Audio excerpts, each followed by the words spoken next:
8 de abril de 1943. 8.230 metros acima de Königshofen, Alemanha. O céu está limpo, cortado apenas por linhas brancas que se arrastam atrás de motores forçados ao limite. O vento sopra como navalha e o frio morde qualquer superfície exposta. Abaixo, trilhos serpenteiam por vales estreitos, levando trens que correm carregados de munição, combustível e esperança para o Reich exausto. Acima deles, uma silhueta solitária corta o ar com uma presença que parece pesada demais para voar. Um P-47 Thunderbolt. O cockpit vibra em baixa frequência, uma força constante que parece vir de dentro dos ossos. O motor Pratt & Whitney R2.800 ruge como um animal acorrentado, cada explosão interna empurrando a fuselagem adiante com brutalidade. Você quase consegue sentir o cheiro do óleo quente se misturando com o ar rarefeito. Lá embaixo, um comboio alemão avança confiante.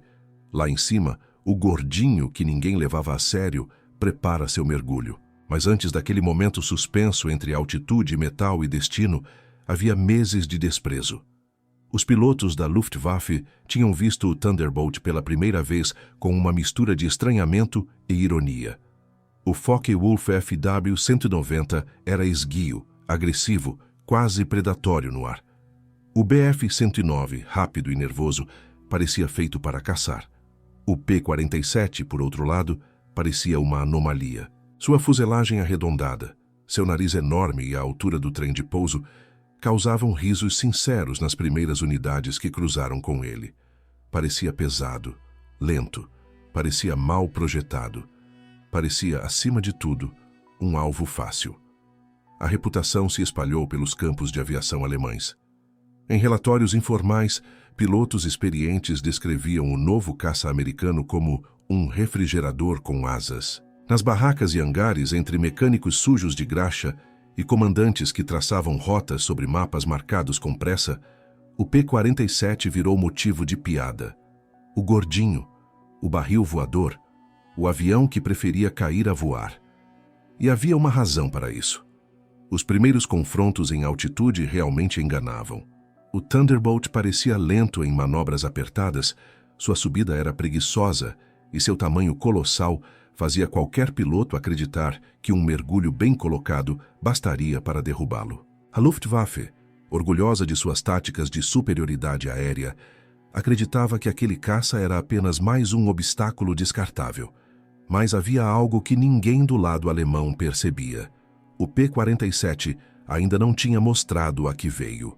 O motor R2.800, o mesmo monstro barulhento que sustentava aeronaves de ataque e bombardeiros leves, oferecia ao gordinho uma vantagem que não aparecia nas primeiras análises. Ele armazenava potência. Potência absurda. Potência que não fazia sentido para um monomotor daquele tamanho. Combinado a uma estrutura tão robusta que parecia esculpida para suportar o impossível, o Thunderbolt escondia uma capacidade que mudaria tudo. Mergulhos sem medo. Àquela altura da guerra, as linhas logísticas alemãs estavam cada vez mais vulneráveis. Trens lotados cruzavam a Baviera, a Saxônia e a Renânia, carregando o que faltava desesperadamente nas frentes. A Luftwaffe fazia o possível para protegê-los, mas seus caças, mais leves e frágeis, tinham limitações. Um mergulho muito íngreme podia destruir a aeronave antes que ela alcançasse o alvo. E quando um trem precisava ser parado, não bastava atirar à distância. Era preciso mergulhar. A USAF sabia disso, e sabia que tinha nas mãos o instrumento perfeito para o trabalho. A visão que os alemães tinham na época era de que o P-47 não pertencia ao mundo dos caças ágeis. Mas quando ele começou a voar baixo, rente às copas das árvores, algo novo apareceu. O barril voador virou um projétil metálico, carregado por 8 metralhadoras Browning 50, que rasgavam locomotivas como se fossem feitas de papel. A massa gigantesca da aeronave, aliada ao seu motor imprevisivelmente poderoso, permitia mergulhos que desafiavam a lógica. E ninguém estava preparado para aquilo. Enquanto os pilotos da Luftwaffe continuavam rindo, acreditando que dominavam o céu, seus comboios nos vales começaram a desaparecer. Primeiro, relatos isolados. Depois, perdas diárias, máquinas fumegantes abandonadas ao lado de trilhos retorcidos, vagões inteiros reduzidos a cinzas, depósitos móveis de combustível que viravam bolas de fogo visíveis a quilômetros. A última gargalhada ecoou quando um oficial alemão viu pela primeira vez um P-47 levantando voo com tanques externos, bombas e munição suficiente para destruir meia coluna ferroviária. Ele teria dito algo como: "Isso não pode ser real." E talvez tivesse razão. Parecia irreal mesmo. Mas o som que vinha daquele motor, o ronco profundo que fazia vibrar até o concreto dos hangares, era um aviso que ninguém queria ouvir. O gordinho estava vindo para baixo, rápido. E naquele 8 de abril, quando o piloto americano empurrou a alavanca para frente e o Thunderbolt inclinou o nariz em direção ao trem que atravessava Königshofen, as piadas perderam o sentido. Porque aquele mergulho, carregado pela gravidade e por 2.000 cavalos de força, estava prestes a revelar ao Reich uma verdade incômoda. Uma verdade que eles só perceberiam tarde demais. O P-47 rasga a altitude com um rugido que parece dividir o céu em duas lâminas invisíveis. A compressão do ar contra a fuselagem cria um zumbido crescente, como se o gordinho estivesse prestes a atravessar um muro físico. A queda é tão veloz que o horizonte se inclina em um ângulo impossível e o piloto sente o corpo colar no assento enquanto o altímetro despenca num ritmo ameaçador. Abaixo, o trem alemão ainda segue em sua rotina, movendo-se entre túneis e vales estreitos, completamente alheio ao predador que se aproxima. Lá de cima, ele parece apenas uma linha escura sobre o solo, mas conforme o Thunderbolt desce, cada detalhe emerge. O brilho metálico da locomotiva, os vagões fechados que carregam munição, o contorno das caixas de combustível presas como um presente perigoso. Você quase pode sentir o cheiro da fumaça queimando contra o ar frio da manhã. O piloto ajusta a mira. O motor R2800 mantém o mergulho estável, como se a aeronave tivesse sido construída exatamente para isso. Não há tremor, não há hesitação. O barril voador se transforma em uma flecha. Quando os alemães finalmente veem o caça, já é tarde demais. Os soldados responsáveis pela defesa do trem não esperavam ataques naquela altura. Estão acostumados a inimigos que vêm de longe, bombardeiros lentos, patrulhas previsíveis. Mas o Thunderbolt não segue nenhuma dessas regras. Ele surge como uma sombra acelerada que corta o ar com violência. O tempo se dilata no instante anterior ao impacto. As 8 metralhadoras Colt 50 entram em ação. O recuo vibra por toda a estrutura da aeronave, fazendo cada painel tremer num ritmo próprio, quase musical. Os projéteis traçantes descem em linha reta, iluminando os trilhos como pequenas estrelas cadentes. A primeira rajada atravessa o teto da locomotiva com facilidade grotesca, perfurando aço como se fosse madeira úmida. A segunda se espalha pelos vagões de munição, gerando faíscas que saltam para fora dos buracos recém-abertos. E então vem o efeito mais devastador: o impacto nos tambores de combustível. O trem parece explodir de dentro para fora. Uma bola de fogo irrompe, iluminando o vale, lançando ondas de calor que quase empurram o P-47 para cima. O piloto sente a vibração da explosão atingir a fuselagem, mas o Thunderbolt aguenta. Aguenta porque foi construído para suportar castigos que derrubariam outros caças. A onda de choque passa como um sopro violento, e o gordinho emerge dela intacto, mergulhando ainda mais baixo, agora a poucos metros do solo. Você consegue imaginar a cena. Árvores vergando ao vento de sua passagem, galhos arrancados como se fossem brinquedos. O motor grita. O trem se despedaça em uma sinfonia de metal, fogo e caos. Os relatórios sobre esses ataques logo começam a circular nos comandos alemães. No início, parecem exagero. Um único caça destruindo locomotivas inteiras, mergulhando tão baixo que arranca telhas de estações ferroviárias. K-150, atravessando blindagens leves como se fossem manteiga, mas as fotografias confirmam tudo. Trilhos tortos, vagões carbonizados, locomotivas deitadas de lado. Depósitos avançados sem combustível para mover caminhões, quanto mais tanques. Oficiais começam a perceber que algo mudou, mas ainda não entendem completamente o que. As tripulações de solo da Luftwaffe também veem os primeiros sinais. Aviões de reconhecimento voltam com imagens de destruição que não combinam com táticas tradicionais.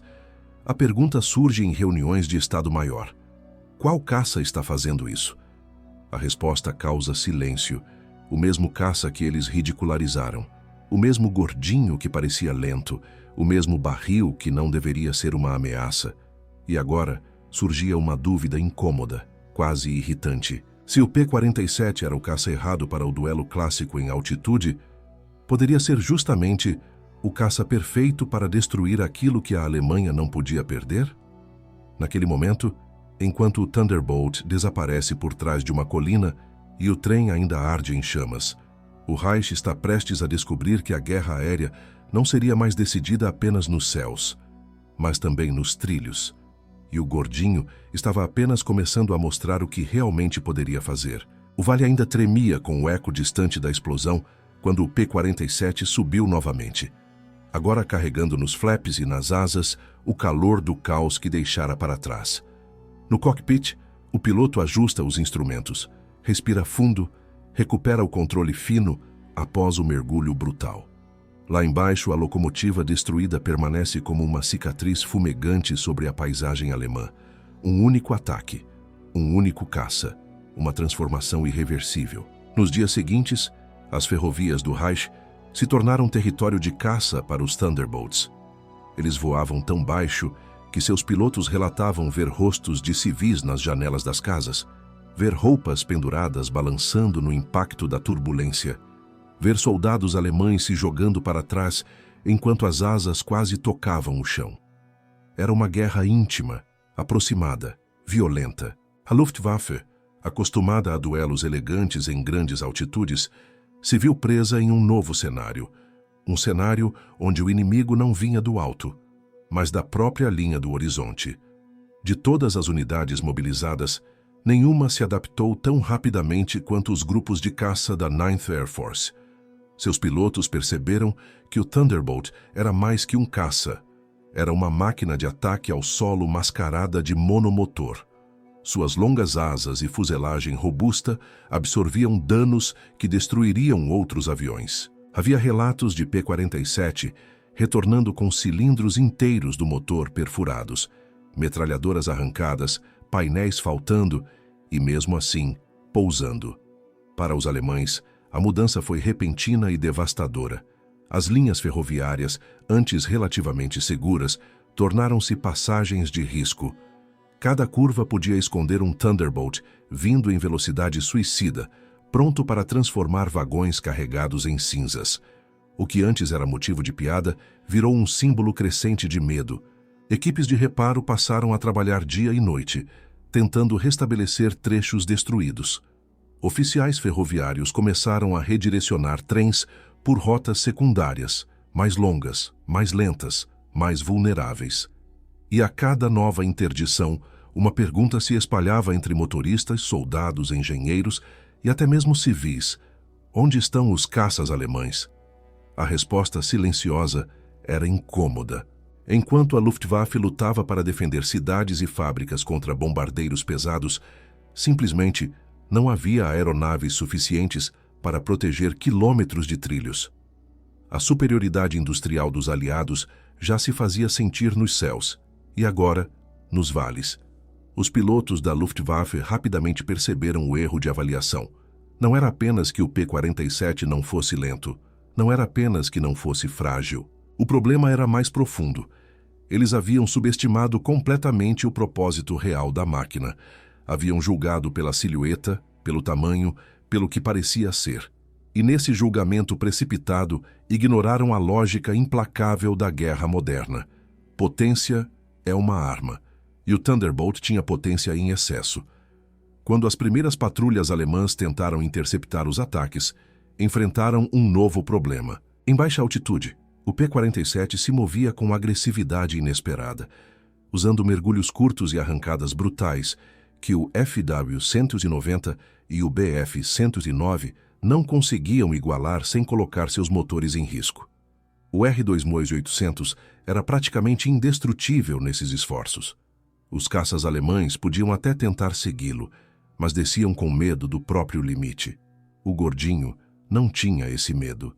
A situação se agravou ao ponto de altos oficiais do Reich exigirem relatórios detalhados sobre os danos. As páginas se acumulavam. Locomotivas destruídas, depósitos incendiados, munição perdida, esquadrões inteiros de abastecimento isolados. Era como se uma foice invisível estivesse varrendo o coração logístico da Alemanha. E pior ainda, essa foice era produzida em massa, mantida com eficiência e pilotada por homens que, dia após dia, aperfeiçoavam a arte de voar baixo demais para radar, rápido demais para a resposta e forte demais para ser derrubado facilmente. Em pouco tempo, o Thunderbolt deixou de ser apenas um caça aliado. Tornou-se um símbolo de inevitabilidade.